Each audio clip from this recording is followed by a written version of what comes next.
Good morning all of you. बेटा आज की क्लास के अंदर मैं आपको ये सिखाऊंगा कि हम शॉर्ट टर्म कैपिटल गेन, जो हमारा कैपिटल गेन होता है, उसको हम टैक्स कैसे करते हैं। क्योंकि अभी तक हमने क्या पढ़ लिया है कि सर हमारे पास एक कैपिटल एसेट होती है और हम उस कैपिटल एसेट को क्या करते हैं, ट्रांसफर करते हैं, और उससे हमें क्या होता है, कैपिटल गेन होता है। अब जो कैपिटल गेन हुआ है उसके ऊपर टैक्स भी तो लगेगा, तो उसके ऊपर टैक्स आपका स्लैब रेट लगने वाला है, फ्लैट रेट लगने वाला है, या स्पेशल रेट लगने वाला है। कौन सा रेट लगने वाला है वो हम आज देखने जा रहे हैं, ठीक है। तो वो ध्यान से आपको देखना, क्योंकि आपको कैपिटल गेन निकालना आ चुका है, कैपिटल गेन निकालना आप सीख चुके हो। बस लास्ट ही क्लास है, आज खत्म हो जाएगा ये। तो हेडिंग डालेंगे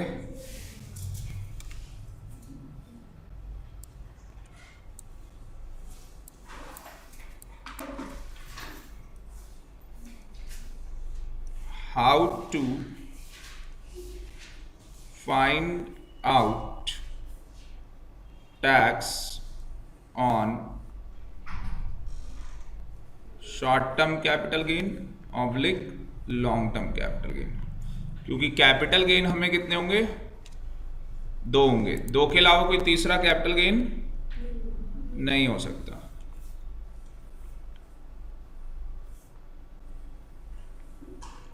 ठीक है, तो चार्ट नंबर 1, पहला chart capital gain. Capital gain हमें होंगे दो,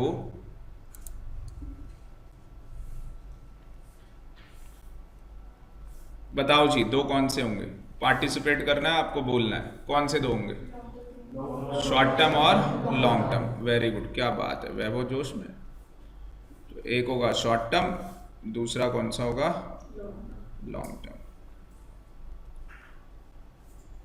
पहले मैं शॉर्ट टर्म का बताने जा रहा हूं सारा का, कि शॉर्ट टर्म में क्या होगा। तो वो सारा का सारा हम शॉर्ट टर्म देखने जा रहे हैं।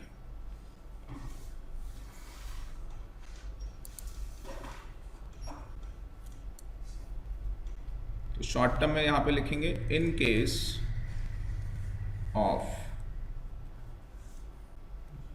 इसमें है 1 इक्विटी शेयर्स, ईएस का मतलब equity shares. Number 2 unit of equity oriented funds.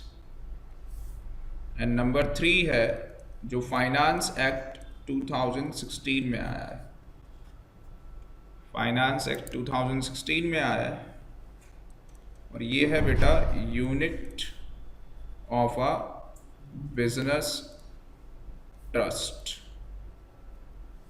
और याद रहे कि इसका जो पीरियड ऑफ होल्डिंग होगा वो अप टू 36 मंथ होगा, तो शॉर्ट टर्म होगा।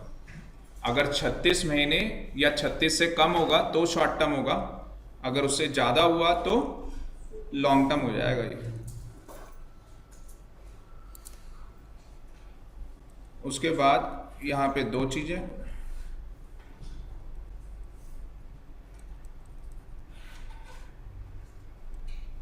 सेल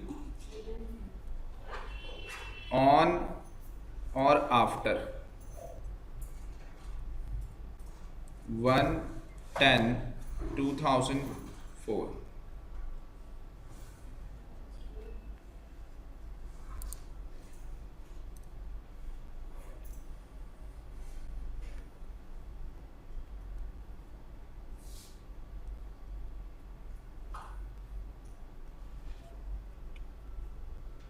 दूसरी तरफ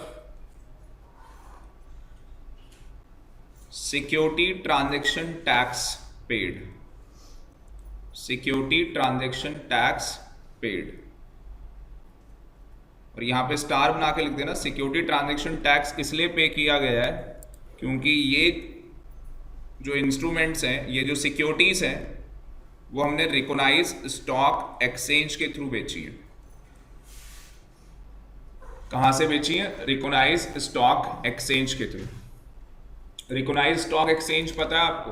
कैपिटल गेन जो आपका होगा, या तो आपके पास शॉर्ट टर्म कैपिटल गेन होगा या तो आपके पास लॉन्ग टर्म कैपिटल गेन होगा। जो आपके पास शॉर्ट टर्म कैपिटल गेन होगा उसके अंदर दो ब्रांचेस हैं। कुछ सिक्योरिटीज स्पेसिफाइड है, कुछ सिक्योरिटीज क्या है? स्पेसिफाइड है, जिनके ऊपर सेक्शन 111 कैपिटल ए लगना है, वो मैं अभी लिखवाऊंगा आपके ऊपर। तो these are the securities in which section 111 capital A can be impose. तो वो कौन कौन सी सिक्योरिटीज है?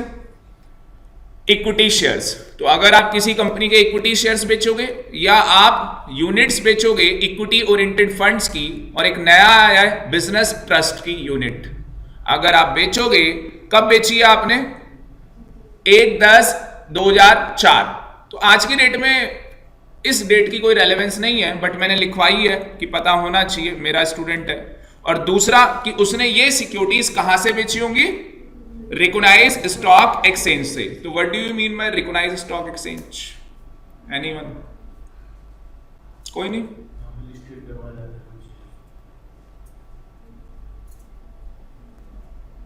ऑल ओवर इंडिया जितने भी स्टॉक एक्सचेंज है सारे के सारे रिकॉग्नाइज स्टॉक एक्सचेंज है। और डेजिग्नेटेड स्टॉक एक्सचेंज दो ही है, एक एनएसई और एक बीएसई। आ गई बात समझ में?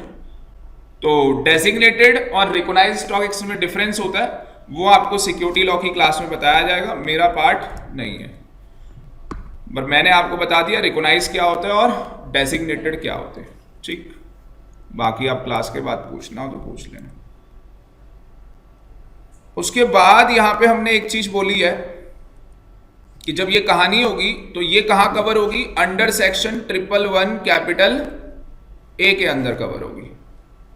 और इसके ऊपर कितना टैक्स लगेगा? 15%, 15% की दर से टैक्स लगाया जाएगा। तो आप इक्विटी शेयर्स बेचो स्टॉक एक्सचेंज के थ्रू, और सिक्योरिटी ट्रांजैक्शन टैक्स भी आपको पे करना होगा उसके अंदर, और आपको अंडर सेक्शन 111 कैपिटल ए कितना टैक्स देना होगा? 15% आपको टैक्स पे करना होगा। बात समझ में आ गई? यहां तक आगे चलते हैं।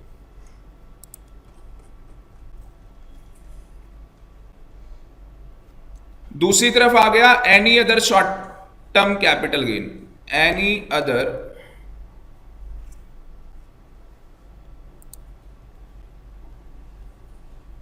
क्योंकि ये कहानी खत्म हो चुकी है।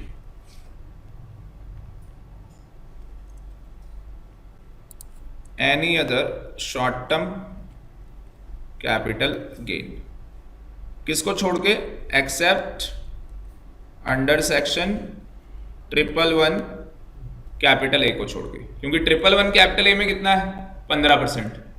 111 कैपिटल ए में कितना लगेगा? 15% लगेगा। तो यहां पे कौन सा रेट लगेगा? Normal rate. यहां पे लगेगा जी नॉर्मल रेट। तो नॉर्मल रेट दो होते हैं, एक स्लैब रेट होता है और एक फ्लैट रेट होता है। आपको देखना पड़ेगा कि आप इंडिविजुअल एसएससी हैं या आप कंपनी एसएससी हैं, आपको चेक करना पड़ेगा, उसके अकॉर्डिंग ये रेट इंपोज किया जाएगा। Any doubt?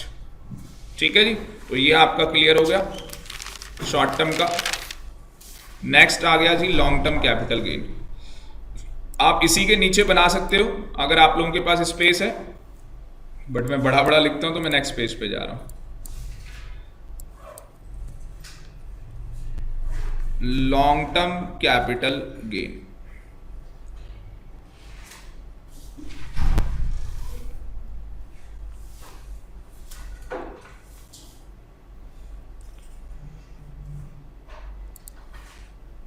तो लॉन्ग टर्म कैपिटल गेन के ऊपर फ्लैट रेट है,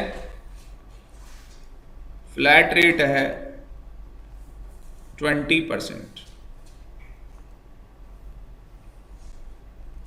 तो अगर क्वेश्चन साइलेंट होगा एग्जाम के अंदर, अगर एग्जाम में क्वेश्चन साइलेंट हुआ तो आप 20% रेट लगा के आएंगे। आ रही है जी बात समझ में?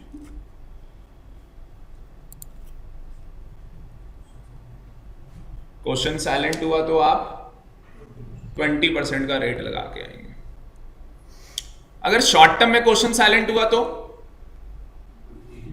नहीं नहीं नहीं, शॉर्ट टर्म में 15 तभी लगेगा जब क्वेश्चन में साफ साफ लिखा होगा कि वो under section, very good, 111 capital ए का है। अदरवाइज कैसे हो जाएगा? तो यहां पे आप लिख सकते हैं, यहां पे आप लिख सकते हैं कि अगर क्वेश्चन साइलेंट होगा, क्वेश्चन अगर साइलेंट होगा तो नॉर्मल रेट लगेगा। ठीक है जी। 111 कैपिटल ए तभी लगेगा जब सेक्शन लिखा होगा या क्वेश्चन ने बोला होगा कि इक्विटी शेयर्स बेचे हैं, और इक्विटी शेयर्स कहां से बेचे हैं? स्टॉक एक्सचेंज के थ्रू, और उनके ऊपर सिक्योरिटी ट्रांजैक्शन टैक्स भी पे किया है।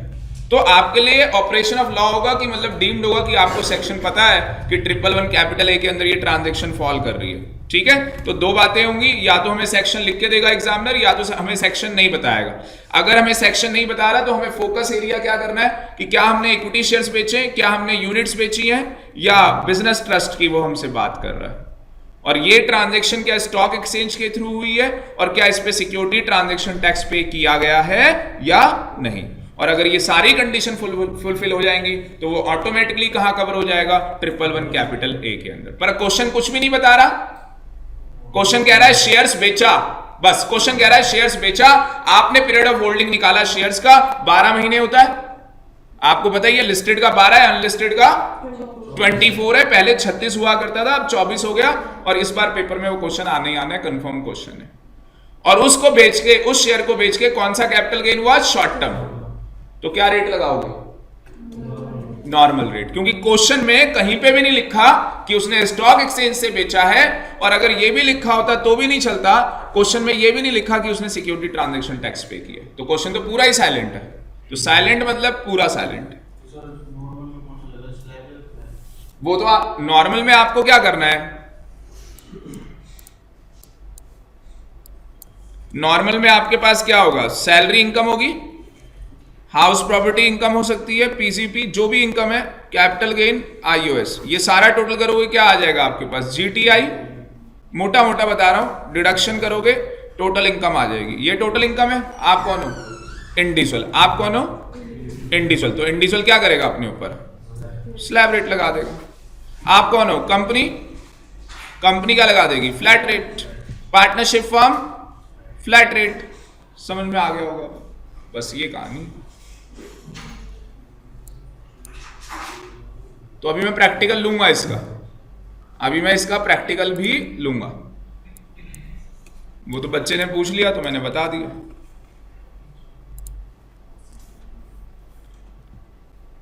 देखो जी यहां पे क्या लिखा है, however in some cases, however in some cases, तो वैसे तो जब भी क्वेश्चन साइलेंट हो हमेशा हमेशा और हमेशा लॉन्ग टर्म कैपिटल गेन के ऊपर क्या लगता है? 20% लगता है। फिर एक बच्चे ने मेरे से क्वेश्चन पूछ लिया, मैंने कहा चलो साथ ही बता दूं। एक बच्चे ने ये क्वेश्चन पूछा कि सर अगर हमने इक्विटी शेयर्स बेचे और वो इक्विटी शेयर्स स्टॉक एक्सचेंज के थ्रू बेचे और सर उसमें सिक्योरिटी ट्रांजैक्शन टैक्स पे किया, तो बेटा long term capital gain under section 1038 exempt है। Very very important. जो हमने वहां पढ़ा 111 कैपिटल ए के लिए, वो भाई था, ये उसकी सिस्टर थी। ठीक है जी, ठीक। तो भाई 111 कैपिटल ए के अंदर 15%, जो 111 कैपिटल ए के अंदर आएगा, और जो लॉन्ग टर्म हो गया तो पैसा ही एग्जम्प्ट हो जाएगा, क्योंकि सेबी चाहता है, सेबी का अगर आपने प्रेम्बल पढ़ा होगा तो सेबी का प्रेम्बल है to protect the interest of the investors. तो सेबी कहता है कि हम तो माफी करवा दो उसके इंटरेस्ट की, क्योंकि ये छूट नहीं है, ये टैक्स है, माफी है, आपको टैक्स आपका माफ है।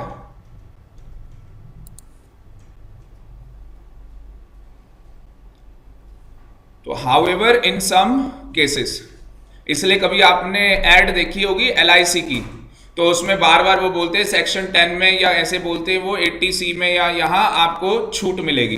तो आप समझ जाना कि जो जिसने ऐड बनाई है वो कंपनी सेक्रेटरी या चार्टर्ड अकाउंटेंट नहीं था, और अगर था तो वो भी नालायक था, क्योंकि उसको ये भी नहीं पता कि अजम्पशन में और डिडक्शन में डिफरेंस होता है। क्योंकि कई बार ऐसा हो सकता है, जब तक हम फाउंडेशन पास नहीं हुई थी तो हमें कहाँ आना था, एग्जीक्यूटिव में, तो हम पागल हुए पड़े थे। सीए वाले बच्चे, सीपीटी वाले आईपीसी, बस एक बार आईपीसी में आ गया तो आग लगा दूंगा, मतलब मेरी वाली लैंग्वेज में। और आईपीसी में आने के बाद खुद के आग लग गई। ठीक, तो हाउएवर अभी कुछ नहीं है। अभी जो बच्चे एग्जीक्यूटिव में, वो सोच रहा है भाई फाइनल में आऊंगा आग लगा दूंगा, जब वो फाइनल में आएगा तो जल जाएगा। ठीक है सर, तो ये तो बस होता ही है ऐसा। आग वही लगाते जो शहीद होके जंग नहीं जीतते। हाँ भाई, कैसे जीतते जंग?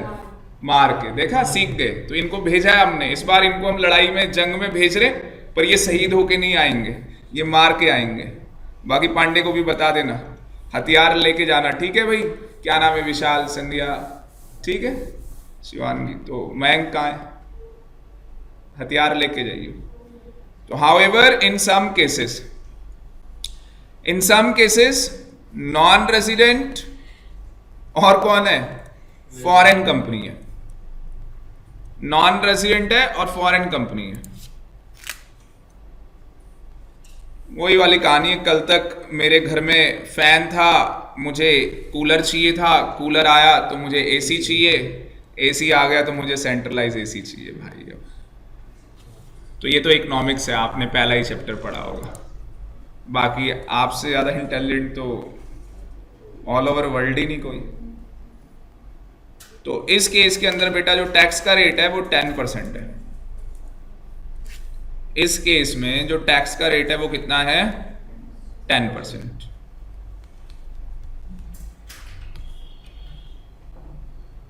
अब इसमें भी एक कबाब में हड्डी है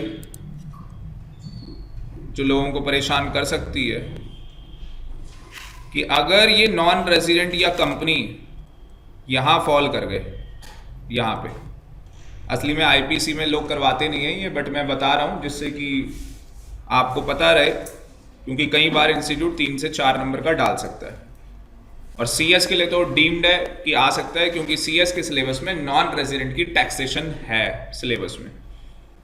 तो अंडर सेक्शन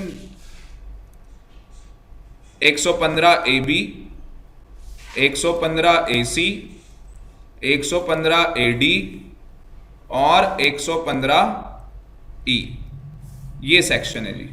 एग्जाम में सेक्शन लिखा होगा साफ साफ, सेक्शन आपको याद करना है। और 2 बातें होंगी इन सेक्शन के अंदर, इफ, और याद करने का तरीका बिल्कुल आसान है। पहले AB है, AB के बाद आप देखोगे तो AC हो गया, AC के बाद AD हो गया, और D के बाद क्या आता है? E। मतलब सारे 115 हैं, सारे ही 115 हैं। AB के बाद क्या आता है? B के बाद क्या आता है? C, तो AC बना दिया, और C के बाद D तो AD बना दिया, और D के बाद E, वो अकेला E हो गया, बस A ही नहीं है वो। तो ये तो याद हो गया आपको। बाकी जिसको ABCD नहीं आती, क्लास खत्म होने के बाद मुझसे ना मिले, ठीक है। इफ सच, छोटी वाली मैडम के पास जाए, if such gain arises on transfer of unlisted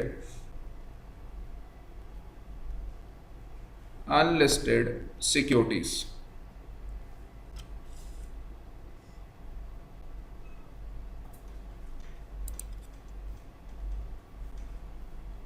with effect from assessment year 2013-14 से एक घटना घटी है। कई लोगों को तो पता ही नहीं है कि एक घटना घटी है और क्या हुआ। और दूसरी तरफ बेटा अपने प्रोफेशन को उठाओ ऊपर, ऐसा काम करो कि आपका प्रोफेशन ऊपर जाए। आप ही लोगों की वजह से ऊपर जाएगा, क्योंकि आप आने वाले चार्टर्ड अकाउंटेंट, कंपनी सेक्रेटरी आप ही बनोगे।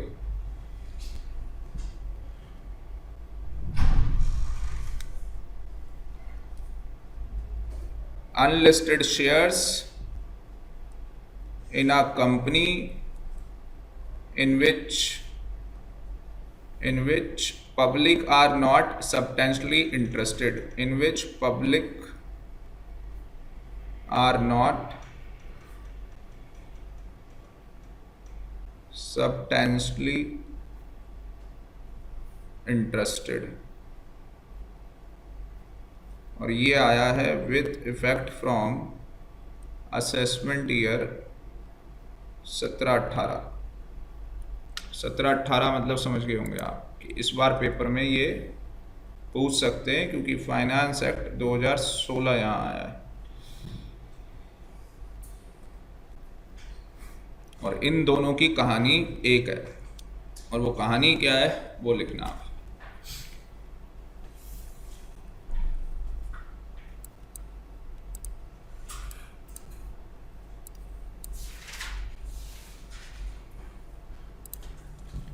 However,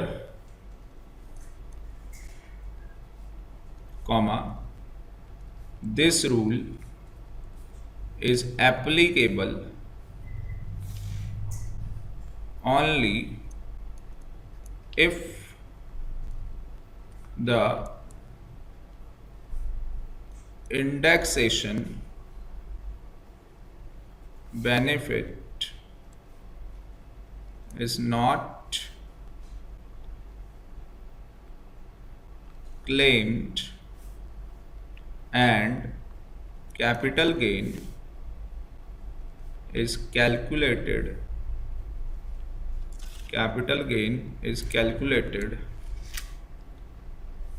without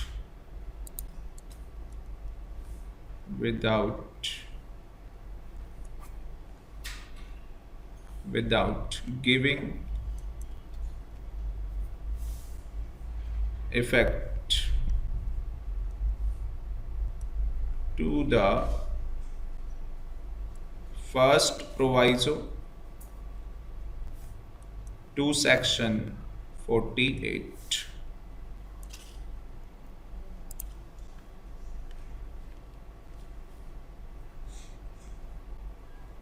Under this proviso,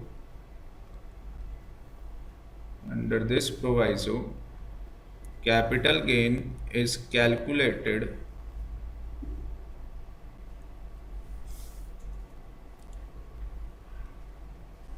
in foreign currency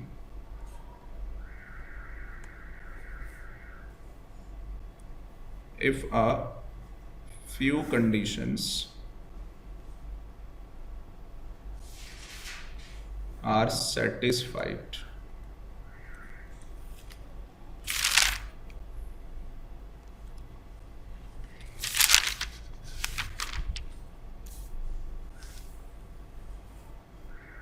लिख लिया? एक और नोट आप लिख लो, स्पेशल नोट, फिर उसके बाद समझते हैं ये कहानी क्या है। स्पेशल नोट लिख लो last, special note. Benefit of indexation, benefit of indexation।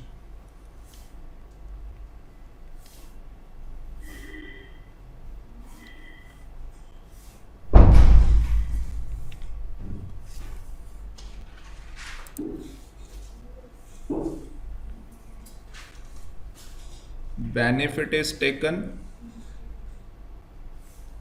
benefit is not taken, benefit is taken 20%, benefit is not taken 10%।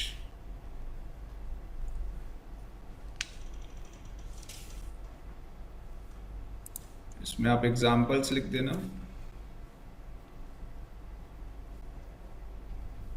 Examples number 1, debentures long term are listed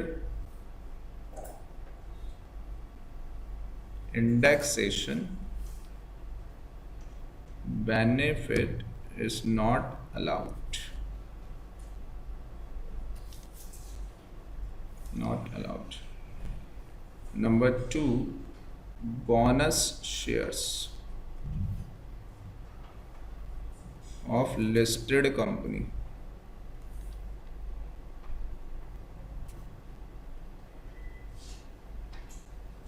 यहाँ एक बॉक्स बना लेना, कुछ लिखेंगे, छोटा सा ही बॉक्स बनेगा।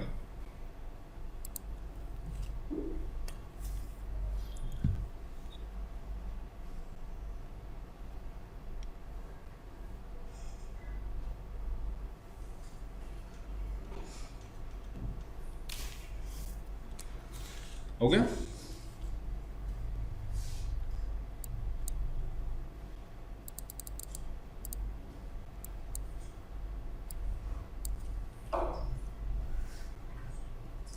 लास्ट लिखना important note. Number 1, deduction under section 80C to 80U are not available. Number 2, benefit of assumptions is allowed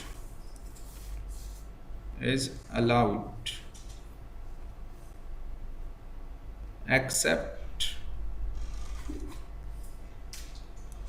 in case of non-resident। और लास्ट एक क्रक्स बना लेना,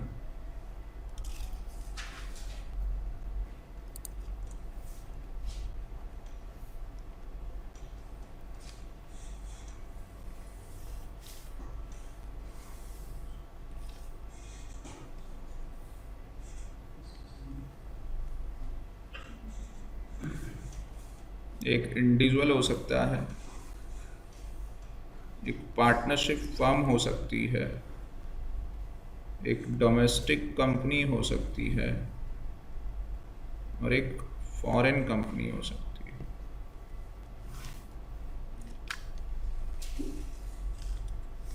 लिख लो फटाफट।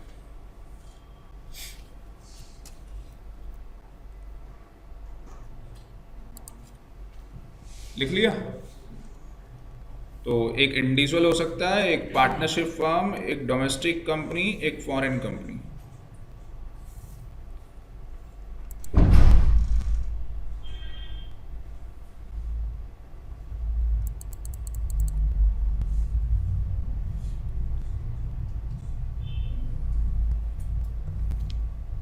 तो टैक्स का जो रेट है वो इंडिविजुअल का क्या है?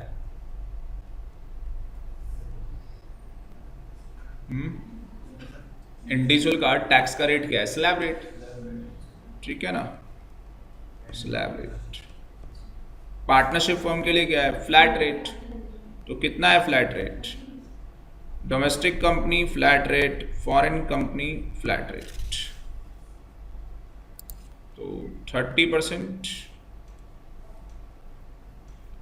30% और 40%।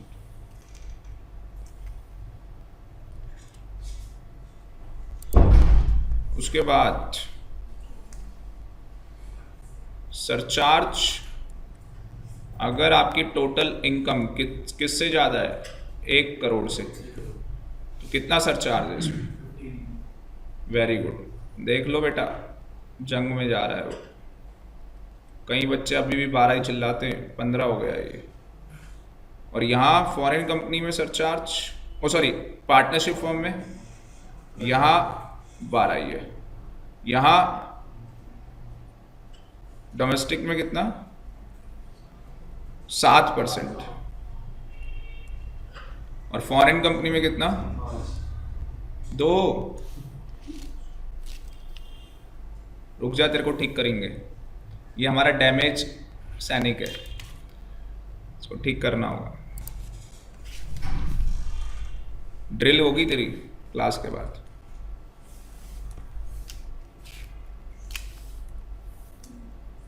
सरचार्ज, अगर आपकी टोटल इनकम क्या है, हाँ जी 10 करोड़ से ज़्यादा है तो ये तो 15 ही है और ये 12 ही है, और ये 7 वाला कितना हो गया, 12, और ये तो है ही 5।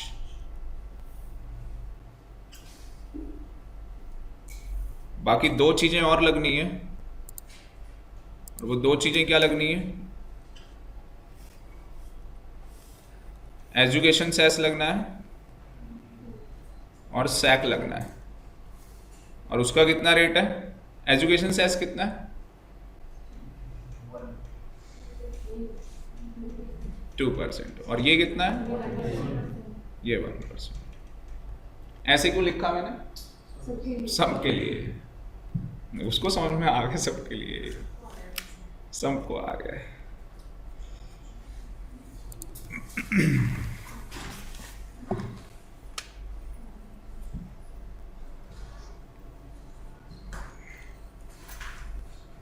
चले अब करते हैं स्टार्ट।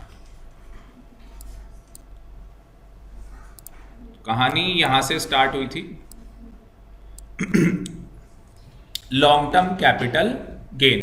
तो बेटा जब भी आपके एग्जाम में लॉन्ग टर्म कैपिटल गेन का क्वेश्चन आएगा, हमेशा हमेशा हमेशा 20%, 20%, 20%। बट अगर क्वेश्चन में लिखा है कि इक्विटी शेयर्स है, स्टॉक एक्सचेंज के थ्रू आपने बेचा है, और short term security transaction tax आपने पे किया है, तो उस केस में क्या होगा, वो long term capital gain exempt कर दिया जाएगा। वो लॉन्ग टर्म कैपिटल गेन क्या कर दिया जाएगा वैभव, एग्जम्प्ट कर दिया जाएगा। एग्जम्प्ट का मतलब टैक्स से ये माफी है, ठीक है, टैक्स माफ आपका। तो फ्लैट रेट समझ में आ गया 20%। Long term capital gain exempt होगा अंडर सेक्शन 1038, ये भी समझ में आ गया। अब हम कह रहे हैं हावेवर, हावेवर मतलब कि कुछ एक्सेप्शन है। एक्सेप्शन ये है कि अगर कोई नॉन रेजिडेंट है या फॉरेन कंपनी है तो उसको 10% का रेट लगेगा। तो अगर आपके क्वेश्चन में दिया हुआ है कि एक नॉन रेजिडेंट है, ठीक है जी, उसको लॉन्ग टर्म कैपिटल गेन हुआ है, या फॉरेन कंपनी है उसको लॉन्ग टर्म कैपिटल गेन हुआ है, तो उसके ऊपर 10% का रेट आप लगा दोगे। बट अगर ये आ गया कि सेक्शन 115 AB, AC, AD और E, अगर ये आपके एग्जाम में आता है तो थोड़ा सा आपका फोकस एरिया बढ़ जाएगा। आपका फोकस एरिया क्या हो जाएगा जी, बढ़ जाएगा। और क्या फोकस एरिया आपका बढ़ जाएगा, if such gain arising on the transfer of, ये गेन कहां से अराइज हुआ, ट्रांसफर ऑफ अनलिस्टेड सिक्योरिटीज से, कि ये सिक्योरिटीज क्या है बेटा आपकी, अनलिस्टेड है। सिक्योरिटीज क्या है, अनलिस्टेड। सिक्योरिटीज डिवेंचर्स हो सकते हैं, बॉन्ड्स हो सकते हैं, ठीक है जी, क्योंकि अगर अनलिस्टेड शेयर है तो अरुण जेटली ने यहां पे लेके आया है, पर ये अनलिस्टेड शेयर किसका लेके आया है, क्लोजली हेल्ड कंपनी का। अगर आप लिखना चाहो तो ये जो लेके आए हैं अनलिस्टेड शेयर्स, ये क्लोजली हेल्ड कंपनी है, and closely held company means private company in which public is not interested, ठीक है जी। तो क्लोजली हेल्ड कंपनी, तो आप यहां पे लिख सकते हैं जो अनलिस्टेड शेयर्स है ये किसका है, क्लोजली हेल्ड कंपनी का है, और closely held company means in which public is not interested, और इसे हम प्राइवेट कंपनी भी बोलते हैं। दूसरी तरफ अगर हम देखें तो क्या लिखा है, अनलिस्टेड सिक्योरिटीज, तो वहां पे शेयर्स आ जाएंगे, पर शेयर्स किसके, पब्लिक कंपनी के, और वो भी कौन से शेयर्स, अनलिस्टेड शेयर्स। डिवेंचर्स आ जाएंगे, डिवेंचर्स भी कौन से, अनलिस्टेड। पर ध्यान रहे ये सब कुछ लॉन्ग टर्म है, लॉन्ग टर्म, शॉर्ट टर्म नहीं है, ये सब कुछ क्या है, लॉन्ग टर्म है। आगे चले, उसके बाद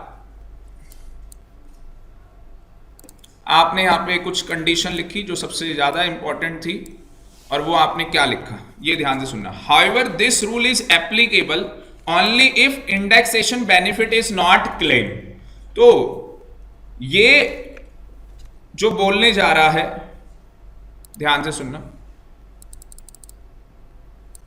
कौन कौन से सेक्शन आए, 115 AB, 115 AC, 115 AD, very good, 115E। किसके लिए है ये सेक्शन? नॉन रेजिडेंट के लिए। किसके लिए सेक्शन है? नॉन रेजिडेंट के रिगार्डिंग ये सेक्शंस बने हुए। तो वो कह रहा है however this rule is applicable only. ये रूल कब एप्लीकेबल होगा? ओनली जब आप इंडेक्सेशन बेनिफिट क्लेम नहीं करेंगे। आप इंडेक्सेशन बेनिफिट क्लेम नहीं करेंगे। असली में क्या है, जो हमारे नॉन रेजिडेंट हैं उनको ऑप्शन दिया गया है, रेजिडेंट को भी है, वो भी बताऊंगा आपको। हमारे नॉन रेजिडेंट को क्या ऑप्शन दिया गया है कि आपकी मर्जी है। इंडेक्स से लॉन्ग टर्म कैपिटल गेन हो गया, किसको हो गया long term capital gain? Non resident को। अभी रेजिडेंट की बात नहीं कर रहे, इसके बाद बात करेंगे रेजिडेंट की। तो नॉन रेजिडेंट को कौन सा कैपिटल गेन हुआ है? Long term. कौन सा कैपिटल गेन हुआ है? Long term. तो लॉन्ग टर्म कैपिटल गेन जब उसको हुआ है तो उसके पास क्या है? ऑप्शन है। भाई लॉन्ग टर्म कैपिटल गेन कैसे कैलकुलेट होता है बताओ? Sir full value of consideration, 3 खर्चे माइनस होंगे, एक्सपेंस ऑन ट्रांसफर माइनस में कॉस्ट ऑफ एक्विजिशन। अगर वो लॉन्ग टर्म होगा तो आपको इंडेक्स करना होता है, तो आपने लॉन्ग टर्म कैलकुलेट करते हुए इंडेक्स किया होगा, कॉस्ट ऑफ इंप्रूवमेंट का भी आपने इंडेक्स किया होगा, बाकी आपने अजम्पशंस क्लेम की होंगी सेक्शन 54 की, और आपके पास कैपिटल गेन आ गया होगा शॉर्ट टर्म या लॉन्ग टर्म। पर हम किसकी बात कर रहे हैं? लॉन्ग टर्म की। तो मेरे पास जो लॉन्ग टर्म कैपिटल गेन आया है वो मेरी इनकम है। उस इनकम के ऊपर टैक्स का रेट कितना लगेगा? 20%। यस और नो? 20%। पर अब गवर्नमेंट क्या कह रही है कि जो नॉन रेजिडेंट है उसको एक बेनिफिट दे रही है। उसको क्या कर रही है? एक बेनिफिट दे रही है। मान लो एक नॉन रेजिडेंट की इनकम आ गई 1 लाख। कितनी इनकम आ गई? 1 लाख। कौन सी इनकम है ये? Long term capital gain. तो 20% कितना? 20,000। तो 20,000 उसका टैक्स बन रहा है। 20,000 रुपए उसका क्या बन रहा है? टैक्स। उसको एक बेनिफिट दिया गया है। बेनिफिट ये दिया गया है कि आप इंडेक्सेशन का बेनिफिट ना लें। आप इंडेक्सेशन का बेनिफिट ना लें और सीधे 1 लाख के ऊपर 10% टैक्स दे दो। सीधे 1 लाख के ऊपर क्या दे दो? 10% टैक्स दे दो। 1 लाख का 10% 10,000। अब आप बताओ नॉन रेजिडेंट 20,000 देना पसंद करेगा या 10,000? 10,000। तो टैक्स प्लानिंग का भी स्कोप है, और नॉन रेजिडेंट जो लोग होते हैं वो अच्छा पैसा हम लोगों को पे करते हैं। बात समझ में आ रही है? अब आप सोचोगे कि हमेशा ही फिर वो इसका बेनिफिट लिया करेगा, तो बताऊंगा कि ऐसा केस आएगा जब वो बेनिफिट नहीं ले पाएगा। तो नॉट क्लेम, अब समझ में आया? इंडेक्सेशन बेनिफिट लेना और ना लेना। अगर आप बेनिफिट ले रहे हो तो उसमें कौन सा रेट है आपके ऊपर? 10%। आप यहां पर लिख लेना। अगर हम बेनिफिट नहीं ले रहे तो हमारे ऊपर रेट का क्या है? 10% रेट है। हाँ वो मैंने लिखवा रखा है, मैं लिखवा रहा हूं, कोई नहीं, आपके पेपर है, आपका दिमाग ज्यादा चल रहा है। तो ये समझ में आया? 10% without giving effect first proviso, without giving effect first proviso of section 48। अब आप कहोगे सर ये सेक्शन 48 का फर्स्ट प्रोवाइजो है क्या? बेटा ये जो फर्स्ट प्रोवाइजो है ये कहता है under this proviso capital gain is calculated in foreign currency if few conditions is satisfied. असली में ये आपके सिलेबस में नहीं है। कौन नहीं है आपके सिलेबस में? प्रोवाइजो टू सेक्शन 48 आपके सिलेबस में नहीं है। आपके एग्जाम में कोई भी क्वेश्चन ऐसा नहीं आएगा कि जिसमें क्या होगा कि फॉरेन करेंसी आपको दे रखी होगी और उस फॉरेन करेंसी को कन्वर्ट करके आप इंडियन करेंसी में टैक्सेबल निकालेंगे। तो इस तरीके से आपका नहीं आने वाला। तो बट मैंने लिखवा दिया आपको। क्यों लिखवा दिया? क्योंकि ये आपके एग्जाम में पूछा जा सकता है कि एक नॉन रेजिडेंट है, सीए के एग्जाम में तो ना के बराबर है, बाई चांस पूछ ले तो आपको आता होगा, सीएस के एग्जाम में पूछ सकता है। तो सीएस के एग्जाम में क्या क्वेश्चन पूछ सकता है कि एक नॉन रेजिडेंट है और उसको लॉन्ग टर्म कैपिटल गेन हुआ है, और आपको बता दिया कि long term capital gain 1 lakh रुपए का है। तो बताओ जी इसका जो टैक्स है वो क्या बनेगा? तो उसका टैक्स बनेगा 20,000, 20%। बट अगर क्वेश्चन में लिखा होगा कि वो क्लेम कर रहा है विदाउट क्लेमिंग इंडेक्सेशन बेनिफिट, अब वो इंडेक्सेशन बेनिफिट नहीं ले रहा। अगर इंडेक्सेशन बेनिफिट नहीं ले रहा तो कितना टैक्स देना है? 10%। भाई या तो आप बेनिफिट लोगे या तो आप नहीं लोगे। कहानी बस 2 ही जगह है, और सारी कहानी किसके लिए है? Non resident, non resident, non resident, उसके अलावा कोई नहीं। तो नॉन रेजिडेंट अगर इंडेक्सेशन बेनिफिट लेगा तो 20%, और अगर नहीं लेगा तो 10%। अब आप कहोगे कि सर ये प्रोवाइजो में क्या दिया हुआ है? बेटा प्रोवाइजो में कुछ कहानी बताई हुई है कि उसने फॉरेन करेंसी के अंदर वो ट्रांजैक्शन की है, तो वो कहानी तो हमें पढ़नी ही नहीं है। बात समझ में आ गई? और वो कंडीशन भी मैं आपको नहीं पढ़ा रहा। फिर मैंने कहा मैं इसका प्रैक्टिकल क्वेश्चन भी अभी कराऊंगा जिससे कि आपका कोई डाउट ना रह जाए। फिर मैंने कहा यार बच्चों को थोड़ी प्रॉब्लम आती है, तो हम लोगों ने एक और अच्छा सोल्यूशन बनाया। ध्यान से देखना अब ये क्या है। एक रेजिडेंट, अब मैं रेजिडेंट की बात कर रहा हूं। मैंने क्या बोला? रेजिडेंट।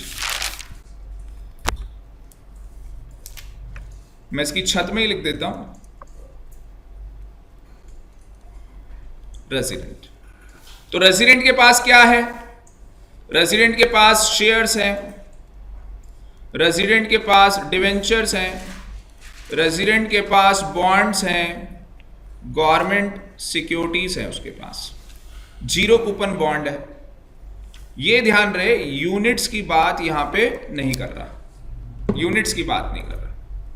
तो अगर यूनिट्स बेची होंगी तो सीधे 20%, कहानी खत्म। म्यूचुअल फंड की यूनिट्स है अगर आपने बेची, इक्विटी ओरिएंटेड यूनिट्स है अगर आपने बेची, और बिजनेस ट्रस्ट जो नया आया है अगर आपने उसकी यूनिट बेची, लॉन्ग टर्म कैपिटल गेन हो गया 20% फ्लैट रेट, कहानी खत्म। शेयर्स बेचे, डिवेंचर बेचे, बॉन्ड्स बेचे, गवर्नमेंट सिक्योरिटीज आपने बेची। अब हम ये कह रहे हैं आप कौन हो? आपने कहा मैं रेजिडेंट हूं। तो मैंने कहा देख भाई शॉर्ट टर्म कैपिटल गेन हुआ है या लॉन्ग टर्म हुआ है? उसने कहा लॉन्ग टर्म हुआ है। तो मैंने कहा देखो यहां पे क्या है, आप इंडेक्सेशन बेनिफिट ले भी सकते हो और नहीं भी ले सकते। देखो आप में मैंने लिखा हुआ है नॉट टेकन,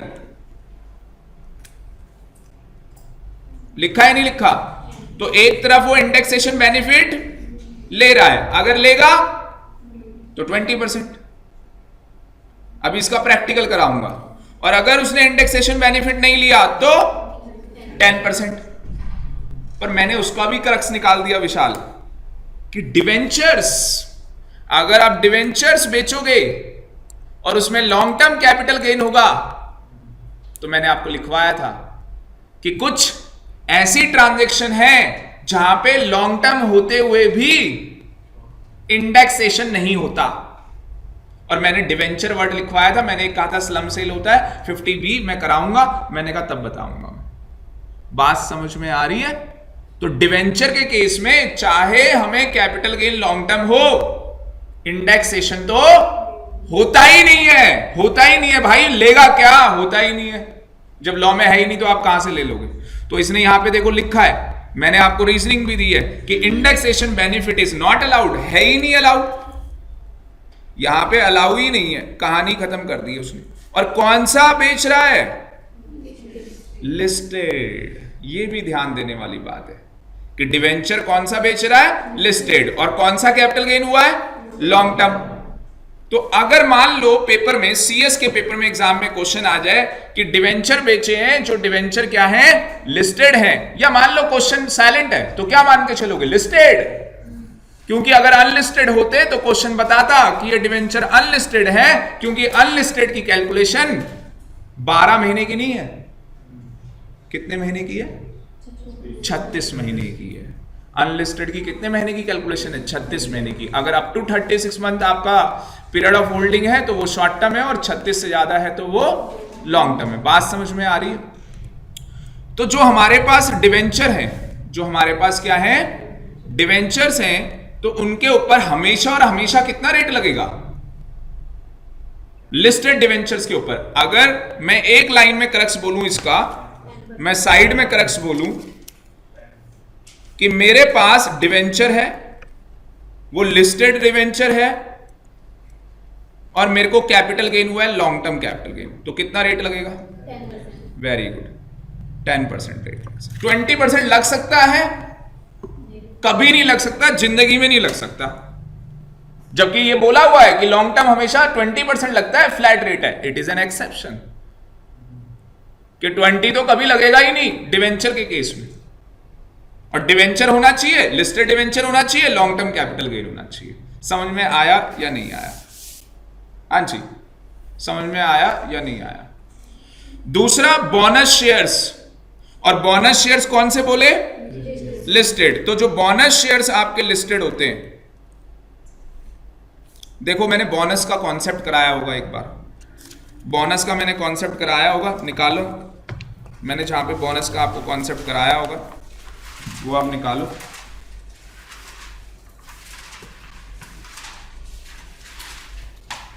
और उसके अंदर आप ये देखना जो मैंने बोनस का आपको कॉन्सेप्ट कराया,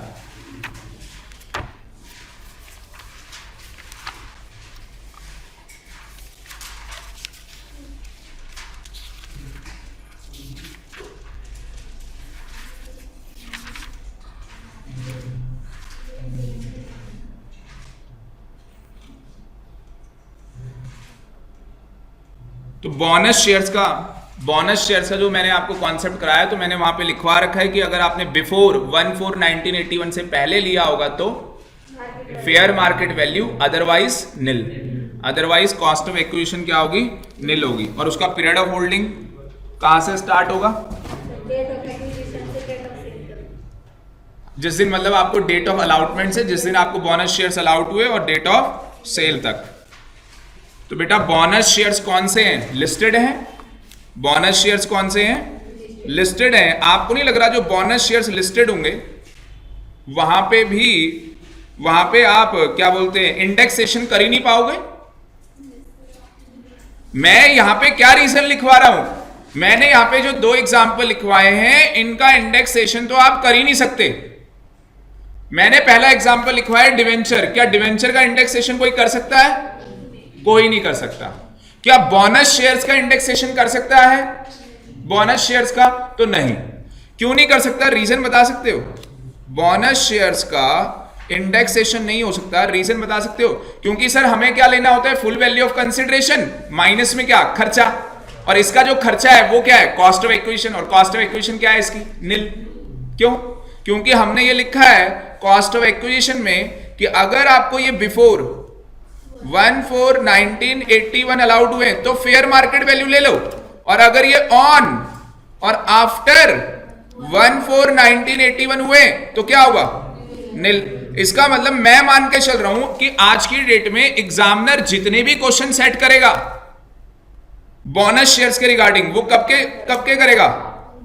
आफ्टर के ही करेगा। But as a academic by chance कोई ज्यादा ही खतरनाक तरीके से बच्चों को चाहता है कि बच्चों के नंबर ना आए, तो वो ये केस डाल सकता है जहां पे फेयर मार्केट वैल्यू लेनी पड़ जाए, तो वो एक एक्सेप्शन बन सकता है। पर देखा जाए तो किसी किताब में भी नहीं लिखा और ना ही प्रैक्टिकली ऐसा कुछ होता है। क्यों है ऐसा? क्योंकि आज बोनस शेयर मिलेगा तो उसकी वैल्यू क्या होगी? निल। तो सेल कितने की? इन्होंने बेचा 5 लाख का, माइनस करना था आपने कॉस्ट ऑफ एक्विजिशन।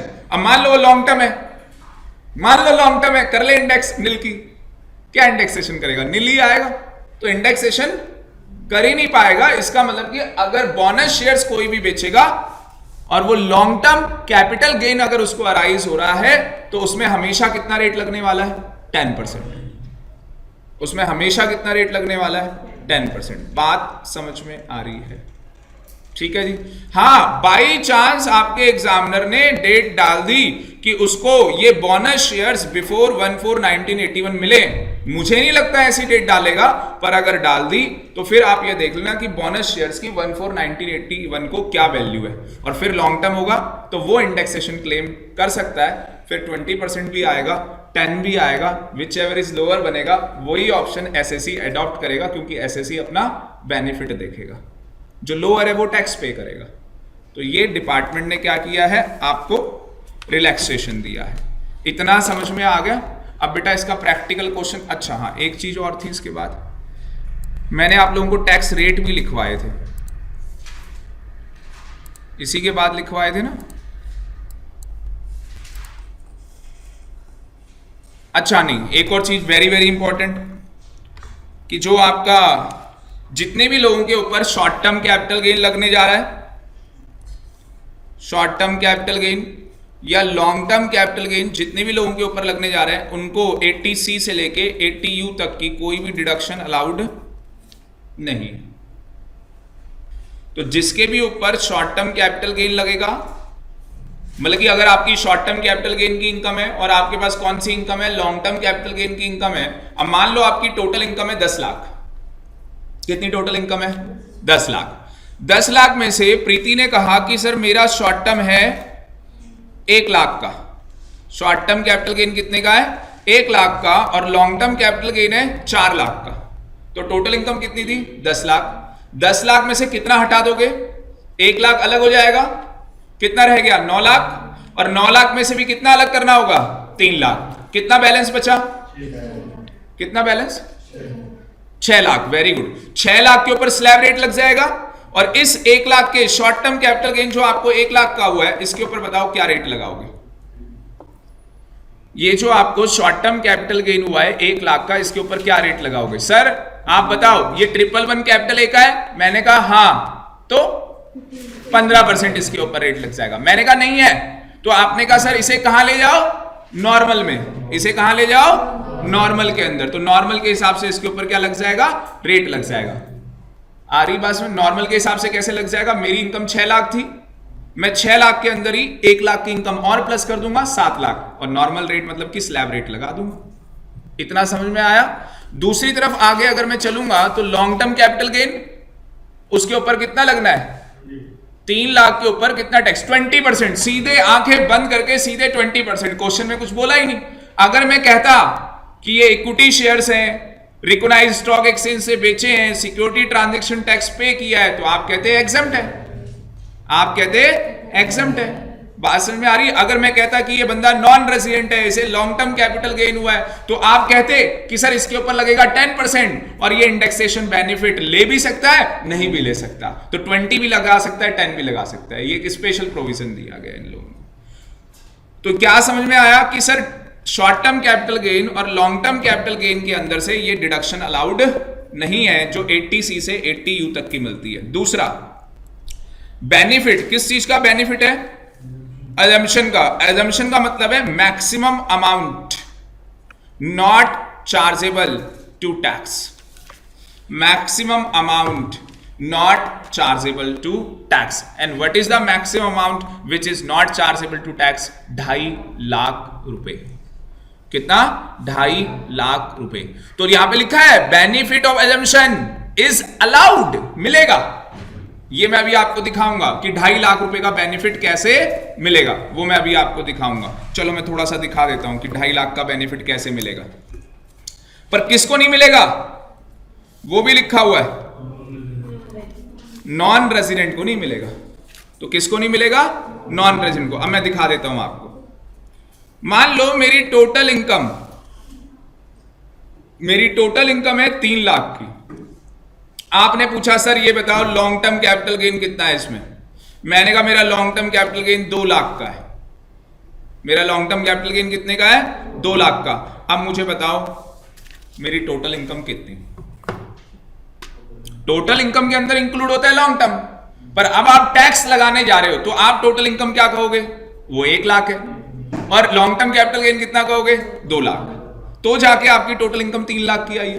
क्योंकि मुझे 3 लाख की इनकम में से क्या करना है? ब्रेकअप करना है, लॉन्ग टर्म को अलग करना है और बाकी इनकम को अलग करना है। तो लॉन्ग टर्म की 2 लाख अलग कर दी, तो टोटल इनकम कितनी आ गई? 1 लाख। अब मुझे बताओ मेरी टोटल इनकम 1 लाख है और मैं इंडिविजुअल एसएससी हूं, तो 2.5 लाख रुपए तक टैक्स ही नहीं देना मुझे। तो 2.5 लाख मुझे टैक्स नहीं देना, मेरी इनकम कितनी है? 1 लाख। तो कितना बैलेंस रह गया? 1.5 लाख। मतलब कि 1.5 लाख की जो मेरी लिमिट थी, जो मेरा पैसा एग्जम्प्ट होना था, गवर्नमेंट ने मेरे पैसे के ऊपर टैक्स नहीं लगाना था, वो बच गया। क्या वो मेरा डेड लॉस हो जाएगा? अजम्पशन लिमिट नहीं, इसको बोलते हैं शिफ्टिंग। क्या बोलते हैं? शिफ्टिंग। आप अपने 1.5 लाख को शिफ्ट कर सकते हो कहां पे? लॉन्ग टर्म से। और लॉन्ग टर्म कितना है? 2 लाख। 2 लाख के ऊपर कितना टैक्स लगने वाला था? 20%, क्योंकि लॉन्ग टर्म के ऊपर रेट कितना है? 20। 2 लाख का 20% लगने वाला था, पर आपको क्या मिल रही है? शिफ्टिंग। शिफ्टिंग का मतलब कि आपकी जो maximum amount which is not chargeable to tax, वो अभी बच गई है। वो अभी बच गई है, और वो इसलिए बच गई क्योंकि आपकी इनकम 2.5 लाख से कम है, तो वो बच गई है। इसको यहां से शिफ्ट करवा लो तो 2 में से 1.5 माइनस हो जाएगा। 50,000 के ऊपर 20%। और ये सबसे बड़ी टैक्स प्लानिंग है। बट ये तभी समझ में आएगी जब पूरा कैपिटल गेन ढंग से समझा होगा। है बिल्कुल आसान, कुछ भी नहीं था कि सर 3 लाख की इनकम थी, 2 लाख आपने साइड किए, तू बाजू हो जा, और पहले 1 लाख से देखते हैं। 1 लाख को आपने देखा कि तेरे ऊपर 2.5 लाख का स्लैब रेट है और 2.5 लाख में से 1 लाख माइनस किए तो भी हमारे पास 1.5 लाख रुपए बच चुके हैं।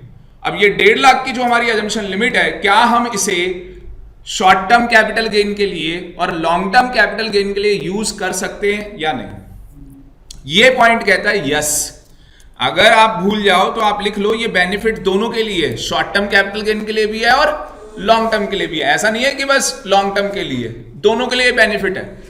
इसका मतलब शिफ्टिंग अलाउड है, शॉर्ट टर्म से भी और लॉन्ग टर्म से भी। पहले शिफ्टिंग किससे करवाना चाहोगे, लॉन्ग टर्म से या शॉर्ट टर्म से? लॉन्ग टर्म से। क्यों? उसका रेट ज्यादा है, उसका 20% है और शॉर्ट टर्म का क्या है 15% है। हम मान के चल रहे हैं 15, तो पहले हम हमेशा लॉन्ग टर्म से करेंगे, फिर जाके हम शॉर्ट टर्म से करेंगे। आ रही बात समझ में? ठीक है। अब इसका एक प्रैक्टिकल, बाकी आपको पता ही है कि जो इंडिविजुअल है उसके ऊपर स्लैब रेट लगना है, फर्म के ऊपर flat rate, domestic company flat rate, foreign company आपको पता ही है। और रेट किसका बदल गया है? सरचार्ज का, इंडिविजुअल का। तो अगर इंडिविजुअल की इनकम 1 करोड़ से ज्यादा है तो इसका सरचार्ज का रेट 15% कर दिया गया। बाकी सबका सेम है, कॉपी पेस्ट। बाकी एजुकेशन सेस और सैक कभी बदलेगा नहीं। ठीक है जी, यही रहेगा। तो आगे करते प्रैक्टिकल क्वेश्चन दिखा रहे हैं।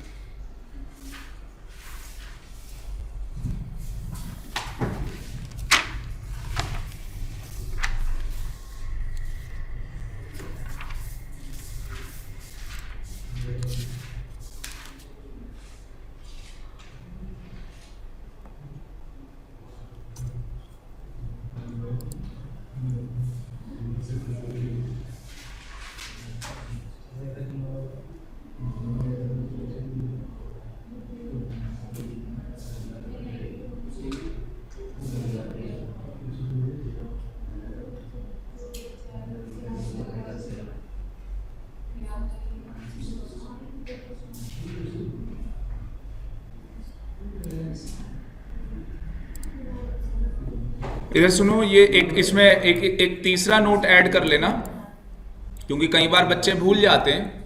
जो भी मैंने आपको टैक्स का रेट बताया है, तीसरा नोट ये, जो भी प्लीज जो भी मैंने आपको रेट बताया वो 15%, 20%, 10%, उसमें सरचार्ज लग भी सकता है और नहीं भी। उसके लिए आपको एक टेबल देखनी होगी। उसमें एजुकेशन सेस तो हमेशा लगेगा और सैक भी हमेशा लगेगा। तो आपको क्या लिखना है कि चाहे शॉर्ट टर्म हो चाहे लॉन्ग टर्म कैपिटल गेन हो, जो भी हमारे पास सर ने रेट बताए हैं, जैसे सर ने रेट 15% बताया है, और अगर वो इनकम 1 करोड़ से ज्यादा जा रही है और आप इंडिविजुअल एसएससी हैं तो 15%। ठीक है जी। उसके बाद अगर एजुकेशन सेस तो वो तो लगना ही है 2% और सैक 1%। तो ये सीएस वालों के लिए ज्यादा अच्छा है। क्यों अच्छा है? कि बेटा 15% आपका रेट हो गया, 15 के ऊपर 15%, तो 15 का 15% निकालना है। फिर जो रेट आएगा टोटल करके उसका 2%, फिर जो आएगा उसका 1%। तो आप ऐसे इफेक्टिव रेट भी निकाल सकते हैं अगर एग्जाम में आपको पेपर फास्ट ट्रैक में करना है, क्वेश्चन पेपर छूट रहा है। अभी मैं क्वेश्चन करा रहा हूं, फिर आप पूछेंगे। क्वेश्चन करा रहा हूं, फिर खत्म है सारा, सवाल ही नहीं रहेगा आपको।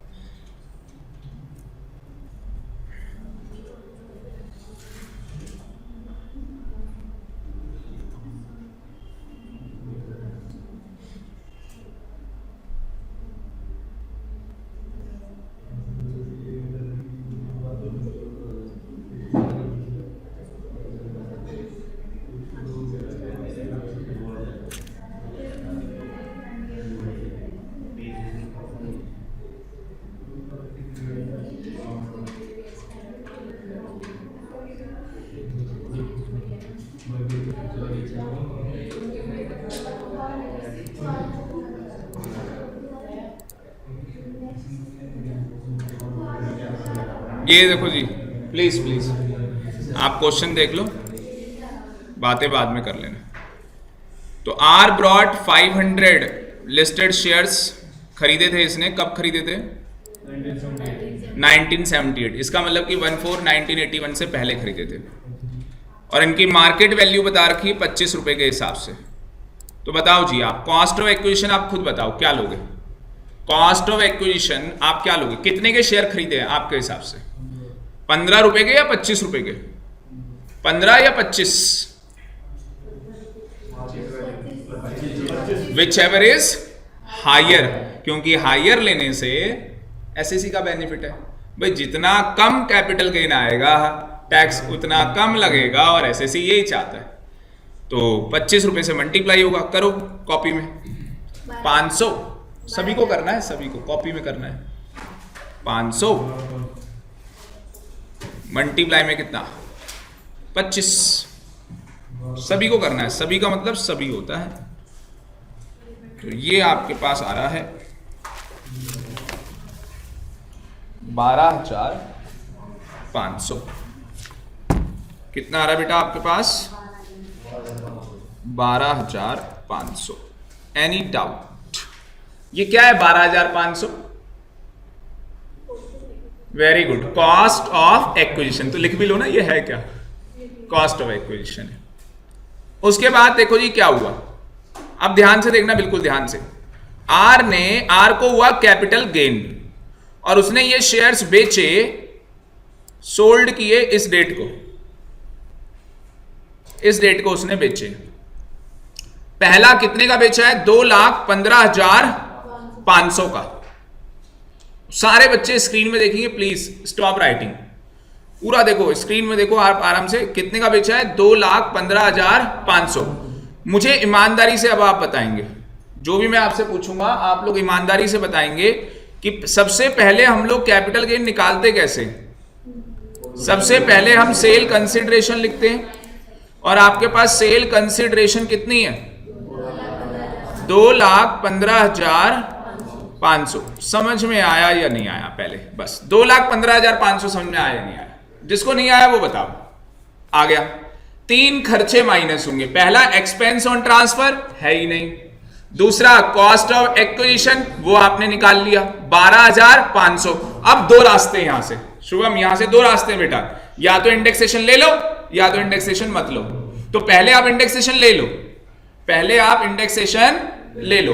इंडेक्सेशन अगर आप लोगे तो 12,500 मल्टीप्लाई में ऊपर कौन सी बस है, बेचने वाली, तो आपको 11,25 पकड़नी होती है। और अगर बिफोर 14/1981 हो तो नीचे हमेशा 100 होता है। तो आपके पास कितना आ जाएगा ये, वेरी गुड, 1,40,625। तो वो मुनी में कैलकुलेशन बड़ी फास्ट है, आपका कैलसी फेल कर दिया है। तो 1,40,625 रुपए। तो Pandey long term capital gain या शॉर्ट टर्म, पक्का देख लो, लॉन्ग टर्म या शॉर्ट टर्म। और इस लॉन्ग टर्म के ऊपर विशाल बताएगा कितना टैक्स का रेट लगेगा, 20%। मैंने आपको बताया था कि 20% इसके ऊपर टैक्स आपको देना होगा। तो बेटा 20% टैक्स लगाओगे तो कितना टैक्स आ जाएगा, 14,975 रुपए का आपका टैक्स आ जाएगा, 14,975 rupees. Any doubt, any doubt. अब ये आदमी कह रहा है कि मैं तो इंडेक्सेशन बेनिफिट नहीं लूंगा, मैं इंडेक्सेशन का बेनिफिट नहीं लूंगा। तो बताओ ये अपना कैपिटल गेन कैसे निकालेगा, full value of consideration, yes और no, full value of consideration. तो बेटा मुझे बताओ फुल वैल्यू ऑफ कंसिडरेशन कितनी है, 2,15,500। यही है या नहीं है। और माइनस में क्या कर देगा अपनी कॉस्ट ऑफ एक्विजिशन। तो कॉस्ट ऑफ एक्विजिशन कितनी है, 12,500। कैलकुलेट करके बताना कितना आ रहा है, 2,03,000। कैलकुलेट करके बताना ये कितना आ रहा है।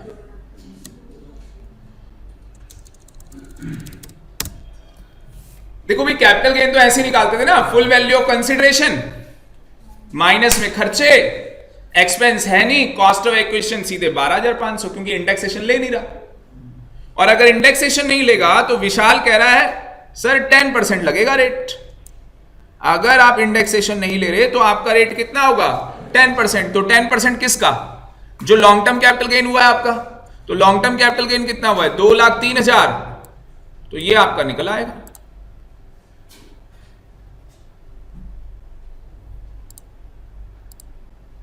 कितना निकल के आ गया आपके पास? 20,300। तो बेटा ऊपर कितना निकल के आएगा? 14,975। Which ever is less? 14। देख ले 10 वाला लेस नहीं आया, कौन सा लेस आ गया? 20 वाला। तो 20 वाला लेस आया है, वो इस लेस के ऊपर क्या करेगा? हाँ जी, क्या ये पैसा 1 करोड़ से ज्यादा है ना? और अगर ये 1 करोड़ से ज्यादा नहीं है तो एजुकेशन सेस लगेगा 2% और सैक लगेगा 1%। बस सिंपल। सर हमारे एग्जाम में क्वेश्चन आएगा, हम क्या करेंगे? बेटा आपके एग्जाम में क्वेश्चन आएगा कि शेयर्स बेचे, बस इतना लिखा है, तो आप वहां पे 2 तरीके से आंसर करके आओगे। 2 तरीके से मतलब एक इंडेक्सेशन लोगे और एक में इंडेक्सेशन नहीं लोगे। जहां आपने इंडेक्सेशन लिया 20%, जहां आपने इंडेक्सेशन लिया वहां पे 20%। समझ में आ गई बात? उसके बाद अगर आपने इंडेक्सेशन नहीं लिया तो वहां पे 10%। बस वहां पे ध्यान क्या रखना है? Full value of consideration minus में क्या? Cost of acquisition. अब दोनों में से जो कैपिटल गेन आपका टैक्स का रेट जो कम आ रहा है वो टैक्सेबल करा दो। अगर वो 1 करोड़ से ज्यादा है तो सरचार्ज लगा दो, और अगर नहीं है तो एजुकेशन सेस और सैक। कहानी समझ में आ गई? ये एक पार्ट है, खत्म। ये एक पार्ट है, खत्म। यही क्वेश्चन आ जाए सेम क्वेश्चन में लिखा हो कि इन शेयर्स को कहां से बेचा? स्टॉक एक्सचेंज के थ्रू, रिकॉग्नाइज्ड स्टॉक एक्सचेंज, और सिक्योरिटी ट्रांजैक्शन टैक्स भी पे किया है, तो वो एग्जम्प्ट हो जाएगा। कहां? 1038 के अंदर, क्योंकि लॉन्ग टर्म है। और अगर शॉर्ट टर्म हुआ तो 15% का टैक्स लग जाएगा, शॉर्ट टर्म हुआ तो, क्योंकि सेबी चाहता है कि जितने भी इन्वेस्टर हैं वो लॉन्ग टर्म के लिए शेयर बाजार में रहें, शॉर्ट टर्म के लिए नहीं। जो आपने सीएस का कोर्स ज्वाइन किया, आपको पता है कोर्स कितना बड़ा है? आपकी आखिरी सांस तक चलेगा ये कोर्स। अभी आप सोच रहे हो कि बस हमें क्या करना है, पहले फाउंडेशन से एग्जीक्यूटिव और मैं सच बता दूं आपको पिक्चर में से क्या है। अब कई लोग झूठ बोलते हो तो मैं बर्दाश्त नहीं करता झूठ। तो फाउंडेशन से एग्जीक्यूटिव, और एग्जीक्यूटिव के बाद प्रोफेशनल, और उसके बाद आप कंपनी सेक्रेटरी, और कंपनी सेक्रेटरी के बाद real life of company secretary.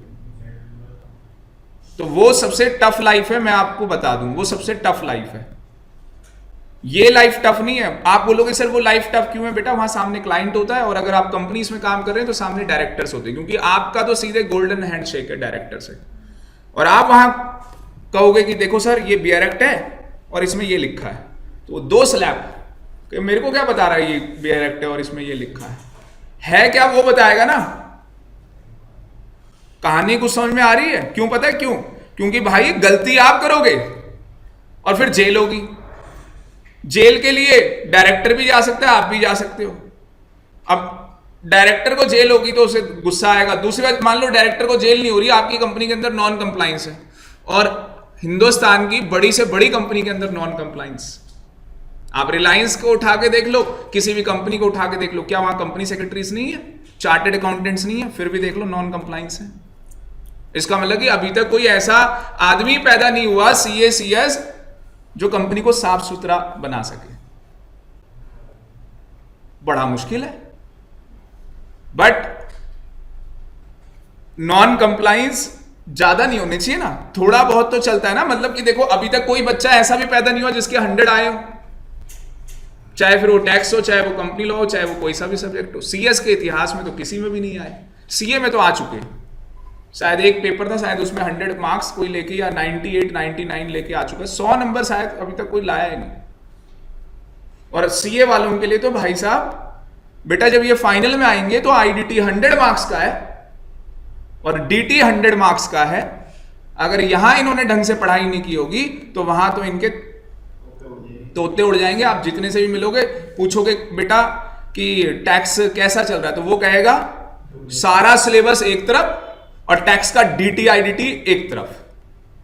मतलब कि 6 महीने में डीटी का पेपर होना चाहिए, 6 महीने में आईडीटी, और बाकियों का अलग से 6 महीने में होना चाहिए। पर ऐसा कर नहीं सकता बच्चा बेचारा।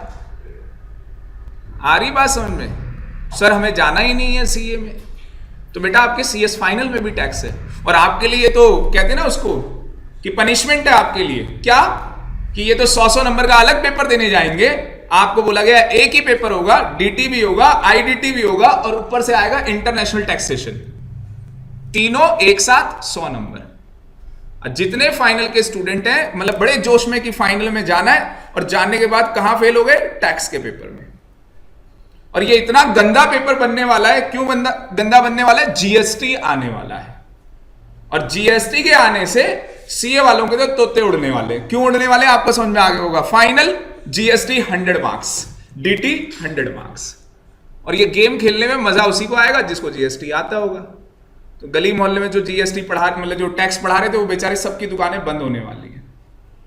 बड़ा अच्छा है ये, क्योंकि किसी के फ्यूचर से आप खेल नहीं सकते। जैसे वो पूजा बता रही थी हमें टैक्स पढ़ाया, वो समीर बता रहा था हमें टैक्स पढ़ाया, पता नहीं क्या टैक्स पढ़ाया। और यही नहीं, मैंने तो फाइनल के बच्चों को देखा 4-4 अटेम्प्ट से उन्होंने टैक्स पढ़ा हुआ है, पता नहीं कौन सा टैक्स पढ़ के आते हैं। असली टैक्स तो यही है भाई, और ये ऐसे ही पढ़ा जाता है, और तभी जाके हम सीख पाएंगे।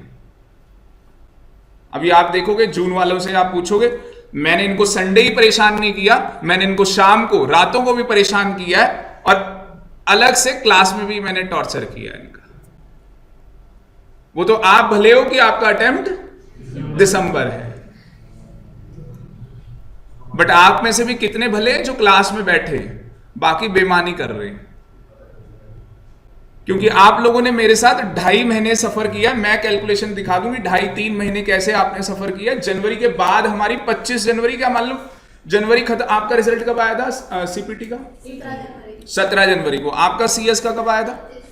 25 जनवरी को। तो 25 जनवरी को तो हमारी क्लास में आप नहीं बैठे थे, 27 से बैठे थे, उनको डेट पता है।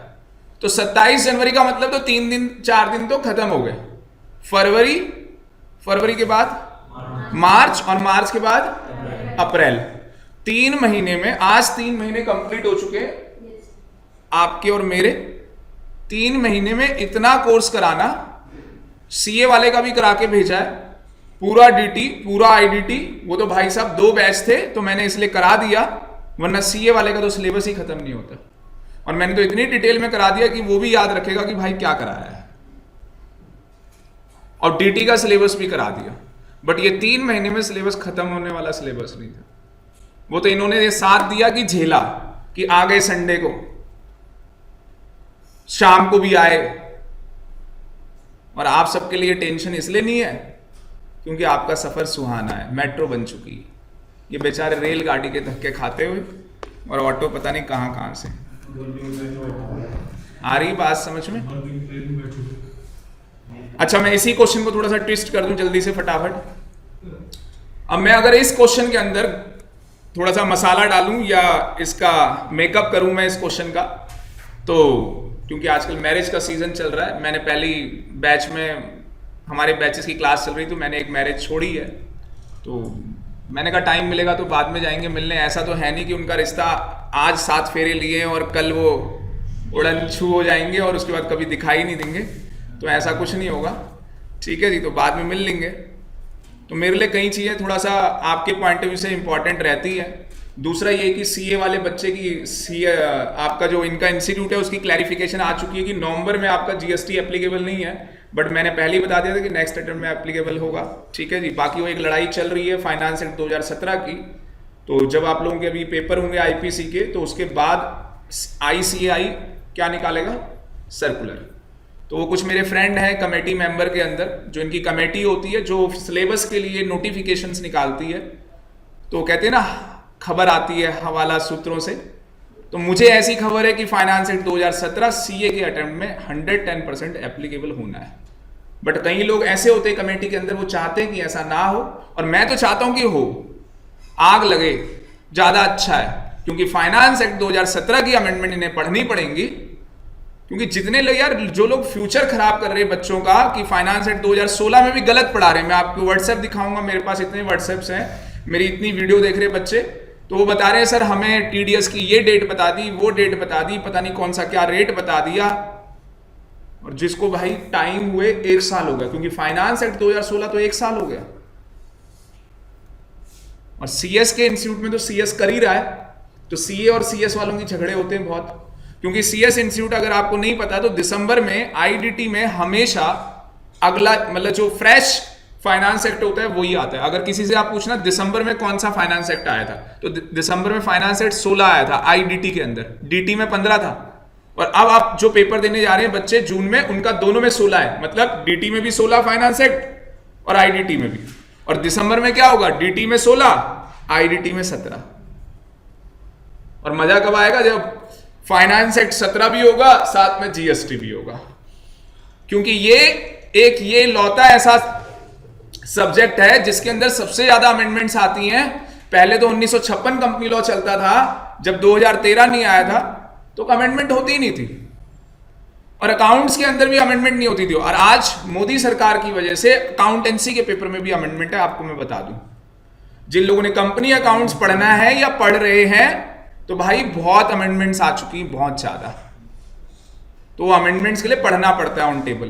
तो अगर 2013 एक्ट बना है तो जो कंपनी सेक्रेटरी चार्टर्ड अकाउंटेंट है उनको पढ़ना पड़ेगा, तो जीएसटी भी पढ़ना पड़ेगा, और आपको तो पढ़ना ही है। तो तैयार हो जाओ लड़ाई के लिए। और जो ये हम कहते थे कि मतलब एग्जीक्यूटिव में आएंगे और आईपीसी में आएंगे आग लगा देंगे, और अब फाइनल में आग लगाने की सोच रहे, तो मैं तो ये कहूंगा जो सामने है वहां आग लगा के, हाँ ठीक है। अच्छा, इसका थोड़ा सा मेकअप करते हैं। इस क्वेश्चन के अंदर बोला गया, क्या बोला गया कि ये शेयर्स रिकॉग्नाइज्ड स्टॉक एक्सचेंज से बेचे गए और इनके ऊपर सिक्योरिटी ट्रांजैक्शन टैक्स पे किया गया। तो आंसर क्या होगा, एग्जम्प्ट होगा। लॉन्ग टर्म कैपिटल गेन 1038, और अगर ये शॉर्ट टर्म होता तो 15%। हो गया मेकअप। तीसरा मेकअप देखो, अब बाहर वाले लोग हैं ना, उनका मेकअप थोड़ा अलग तरीके से होता है। नॉन रेजिडेंट है, ठीक है, तो नॉन रेजिडेंट का मेकअप कहां पे होगा, 115 AB, 115 AC, 115 AD और 115 E। बस ये सेक्शन आपको याद करना है। तो ये आदमी क्या करेगा, 20% भी ले सकता है, 10 भी ले सकता है, फिर वो दोबारा देख लेगा।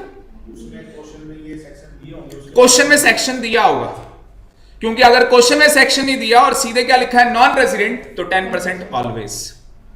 अगर क्वेश्चन में नॉन रेजिडेंट लिखा है और उसमें सेक्शन नहीं दिया तो हमेशा और हमेशा 10% और कुछ नहीं, कहानी खत्म।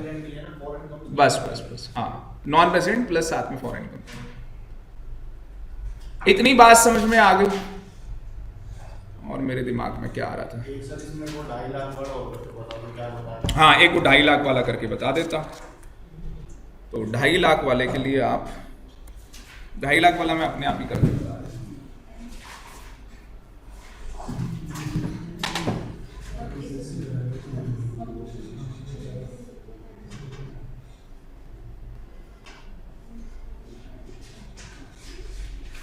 चलो 2.5 लाख वाला इतना सही है, देख लो।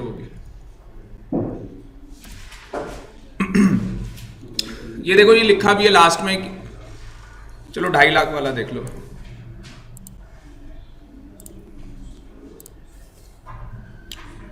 कह रहा है लिस्टेड शेयर्स हैं जो परचेज किए गए हैं।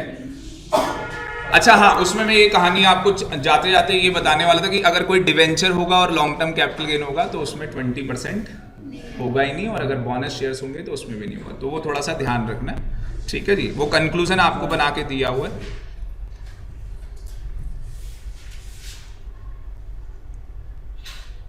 तो from the following information compute the tax payable of R listed shares. उसने परचेज किए 40,000 रुपए के, सोल्ड बेच दिए 2 लाख के 1/11/2016 को रिकॉग्नाइज्ड स्टॉक एक्सचेंज से। उसके बाद गोल्ड बेचा है, उसने गोल्ड बेचा है जो कि उसने खरीदा था 2 लाख का 1993 में और बेचा है 6,80,000 रुपए का। उसकी सैलरी है 2,60,000।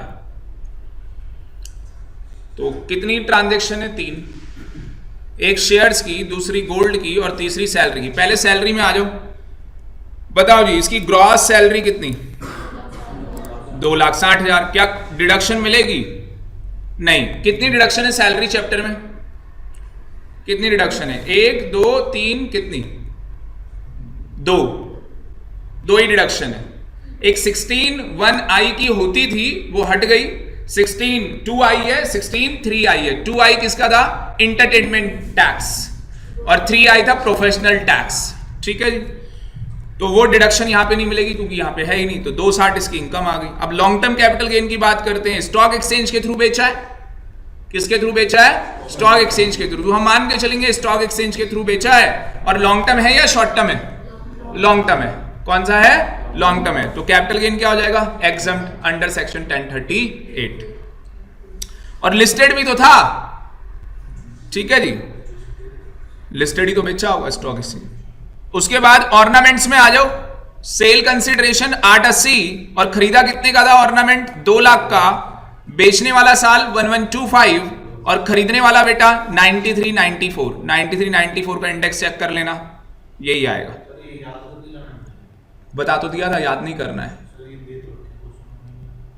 कौन से क्वेश्चन में? ये तो क्वेश्चन में गिवन होगा आपको, ये तो किताब है बेटा। अब ये आप पहले एक मूर्ति से कुछ मांगते थे भगवान जी, अब आप मंदिर में बैठे हो, अब आप सोच रहे हो भाई इससे मांगू, उससे मांगू, इससे किससे मांगू। ठीक है, आप समझे? ये तो मैंने पहले भी बता दिया था। अच्छा, तो ये माइनस में आ गया, ये कितना आ गया माइनस में। अब अगर आप देखोगे तो इन्होंने जो सैलरी की इनकम आई है उसको अलग दिखाया है, क्योंकि मैंने आपको पहले ही बोला कि सैलरी की जो इनकम है वो अलग और लॉन्ग टर्म कैपिटल गेन की इनकम अलग, शॉर्ट टर्म की अलग। तो सैलरी की इनकम कितनी है 2.5 लाख, अब 2,60,000 रुपए की इनकम है। अब 2,60,000 रुपए के ऊपर टैक्स लगाओगे तो 2.5 लाख तो एग्जम्प्ट है, 10,000 के ऊपर 10% 1,000 रुपए, और इसको क्या मिल जाएगा 87 कैपिटल है, वो क्या था रिबेट, कितने की 5 की, पहले कितने की थी 2 की, अब 5,000 की हो चुकी है, तो इसको 1,000 रुपए की रिबेट मिल जाएगी। टैक्स क्या बनेगा निल। नीचे जो लॉन्ग टर्म कैपिटल गेन हुआ है वो लॉस था, प्रॉफिट था या लॉस, लॉस था, तो ये लॉस क्या कर जाएगा बेटा आगे कैरी फॉरवर्ड, ये लॉस आगे क्या कर जाएगा कैरी फॉरवर्ड। और जो आपने लिस्टेड सिक्योरिटीज बेची थी वो 1038 के अंदर क्या एग्जम्प्ट। तो बच्चे का पेट तो भरा नहीं होगा, एक क्वेश्चन और देख लेते हैं।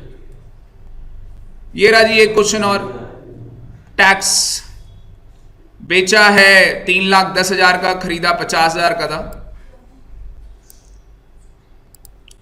और अदर इनकम बताई है 1,90,000 रुपए की, और इस बार साफ साफ लिखा है कि रिकॉग्नाइज्ड स्टॉक एक्सचेंज के रूट के थ्रू नहीं बेचा और ना ही सिक्योरिटी ट्रांजैक्शन टैक्स पे किया है, वो भी पे नहीं किया। उसने इतना ही लिख दिया था, वही बहुत था हमारे लिए। क्यों? तो पहले शेयर्स का मतलब जब भी कैपिटल गेन एग्जाम में आ जाए तो कैपिटल गेन अलग से निकालेंगे और बाकी की इनकम अलग से कैलकुलेट कर लेंगे। तो कैपिटल गेन की इनकम कैलकुलेट करो, सेल प्राइस कितना शेयर्स का 310 ही है ना, और बेटा कॉस्ट ऑफ एक्विजिशन कैसे निकालोगे सर 50,000 था, 50,000 था। अब इस केस के अंदर स्टॉक एक्सचेंज के थ्रू तो बेचा नहीं है, क्योंकि अगर स्टॉक एक्सचेंज के थ्रू बेचता तो 1038 में एग्जम्प्ट हो जाता। तो अब हम क्या करेंगे इंडेक्सेशन, क्या करेंगे इंडेक्सेशन, इंडेक्सेशन किया हमने तो कितना आ गया 2,30,533 रुपए।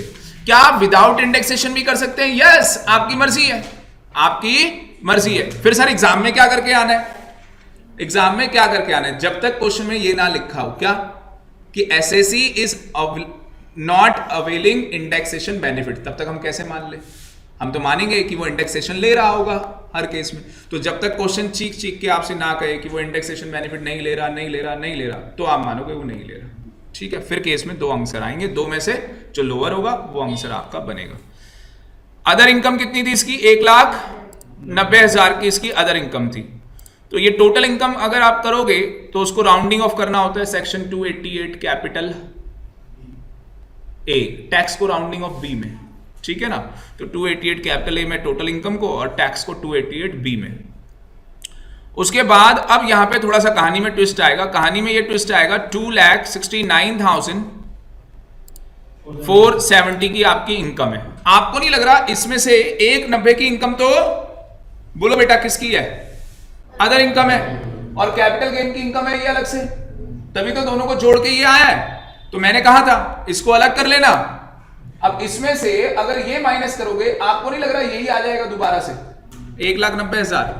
आपको नहीं लग रहा 1,90,000 में 2.5 लाख की लिमिट है, तो 2.5 लाख माइनस 1,90 60,000।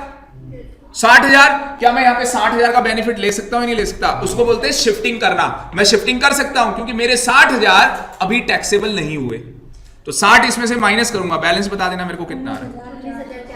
देख लो 20% लगा देंगे, आंसर आ जाएगा। शिफ्टिंग करना आया दोबारा से, आपका टोटल इनकम आ जाए, टोटल इनकम का ब्रेकअप कर दो। ब्रेकअप पार्टी सॉन्ग नहीं सुना तुमने? तो इसका ब्रेकअप कैसे होगा, इसमें से लॉन्ग टर्म वाली अलग कर, शॉर्ट टर्म वाली अलग कर, बाकी को बैलेंस अलग रख। तो लॉन्ग टर्म वाली कितनी है? तो वो बैलेंस कितनी है? 190। अब 190 के ऊपर maximum amount which is chargeable to tax वो लगा 2.5 लाख। तो 2.5 लाख 190 कितना रह गया? 60,000। 60,000 का टैक्स का बेनिफिट आपको मिलना चाहिए। तो हमने कहा कि आप रेजिडेंट है तो आपको बेनिफिट मिलेगा, क्योंकि नॉन रेजिडेंट को बेनिफिट नहीं मिलता। तो कितने का बेनिफिट मिलेगा? 60,000 का। तो आपका टैक्स कितने के ऊपर लगाना था? 79। तो इसमें से 60 माइनस कर देंगे तो बैलेंस कितना आ जाएगा? ये बैलेंस आ जाएगा। और इसके ऊपर क्या कर देंगे? 20% दे देंगे। बात समझ में आ रही है या नहीं? सीनियर सिटीजन, तो सीनियर सिटीजन के लिए कितनी लिमिट है? 3 lakh. Super senior citizen 5 lakh. Question देखना होगा आपको, ध्यान से पढ़ना होगा। बात समझ में आ रही है? तो जो आप बच्चे जिन्होंने जून में पेपर देने हैं वो जरा इन नालायकों को बताएं कि बेटा तैयारी ढंग से कर लो, क्योंकि हम तो जंग लड़ने जा रहे हैं, प्रॉमिस वाला काम नहीं करा रहा। इनको बस ये बता दो कि भाई सीरियस होके पढ़ना स्टार्ट कर दें, क्योंकि ये CS की जंग है और ये CA की जंग है। और इस तरीके से अगर हम क्लासें मिस करेंगे तो ये जंग जीती नहीं जाएगी, शहीद हो जाएंगे इसमें। और अगर जीतना है तो उसके लिए क्या करना है? आपसे बेटर एक्सपीरियंस शायद इनको कोई बता नहीं पाएगा, क्योंकि दिसंबर में इनको अटेम्प्ट देना है और आप देने वाले हो। तो अभी आपके क्या चल रहा है दिमाग में, थोड़ा सा इनको बताना, ठीक है? और किस तरीके से करना है। तो मेरे लिए तो इतना ही। थैंक